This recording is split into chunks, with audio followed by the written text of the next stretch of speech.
Before we starting this video, మీ అందరికీ నేను book introduce చేయాలనుకుంటున్నా and that is digital Suresh book. So actually ఈ book అనేది ఎవరైతే ఆన్లైన్లో బిజినెస్ చేయాలనుకుంటారో వారికి ఆబ్వియస్లీ 100% ఇది యూజ్ అవుతుంది.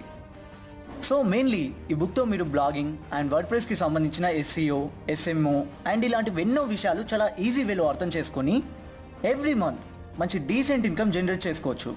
ఓకే, సో లాస్ట్లీ నాకు ఈ బుక్ ఎక్కడ దొరుకుద్ది అనే మీ క్వశ్చన్ అయితే కింద డిస్క్రిప్షన్లో ఆల్రెడీ నేను లింక్ అయితే ఇచ్చేసా. ఇక నువ్వు వెళ్ళి ఆర్డర్ చేయటం ఒక్కటే మిగిలింది. సో ఆ బుక్ తీసుకో, చదువు, సంపాదించు అండ్ ఇప్పుడు ఈ వీడియోని కూడా ఎంజాయ్ చేసేయి. ఓకే,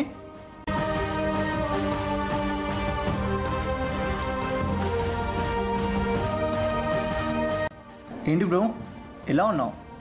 అసలు ఏదైనా పని చేస్తున్నావా చేయట్లేదా? అంటే నువ్వు ఇప్పుడు కూర్చున్నావో, ఆలోచిస్తున్నావో, పడుకున్నావో, చాట్ చేస్తున్నావో, గేమ్స్ ఆడుతున్నావో, లేదా వాట్సాప్ పై పడి నీ పిల్లతో టెక్స్టింగే చేస్తున్నావు. ఇలా అసలు నువ్వేం చేస్తున్నావు ఓకేమే బ్రో. బట్ బ్రో, ప్రతి నిమిషం ఈ రోజులో నీకుండే ప్రతి ఒక్క నిమిషం నీకు ఆపర్చునిటీ లాంటిది. సో దాన్ని ఒకసారి ప్రాఫిట్ అండ్ లాస్ స్టేట్మెంట్లా కూడా చూడు. ఇప్పుడు అంటే నీ టైంని యూజ్ చేసుకుంటున్నావా? ప్రతి ఒక్క ఆపర్చునిటీ నుండో ప్రాఫిట్ తీసుకుంటున్నావా, లేక టోటల్ వేస్టేజ్ చేసుకుంటున్నావా?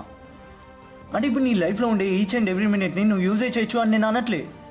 బట్ ఒకవేళ ఈ రోజులో ఉండే ఎన్నో నిమిషాలని ఆల్రెడీ నువ్వు యూజే చేస్తుంటే దాని తర్వాత వచ్చే ఏ నిమిషం కూడా వేస్ట్ అవ్వదు. ఎందుకంటే దాన్ని అప్పుడు రెస్ట్ అనొచ్చు. సో ఈ రెస్ట్ అండ్ వేస్ట్కి మధ్య డిఫరెన్స్ కూడా అర్థం చేసుకో అండ్ దానికి అనుకూలంగా నీ పని స్టార్ట్ చేసే బ్రో. ఎందుకంటే టైంని వేస్ట్ చేయటంలో అండ్ అదే టైంని నీ పని కోసం యూటిలైజ్ చేయటంలో ఎంతో డిఫరెన్స్ ఉంటుంది. సో టైంని వేస్ట్ చేయకు బ్రో.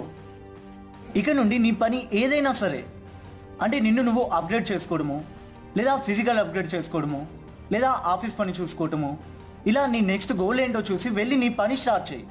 ఓకే, ఒకవేళ నీకు ఈ వీడియో నచ్చితే ముందెళ్ళి ఈ ఛానల్ని సబ్స్క్రైబ్ చేసేయి. త్వరలో ఇంకో మంచి వీడియోతో నీ ముందుంటా. This is Kranthi Nikandar signing of.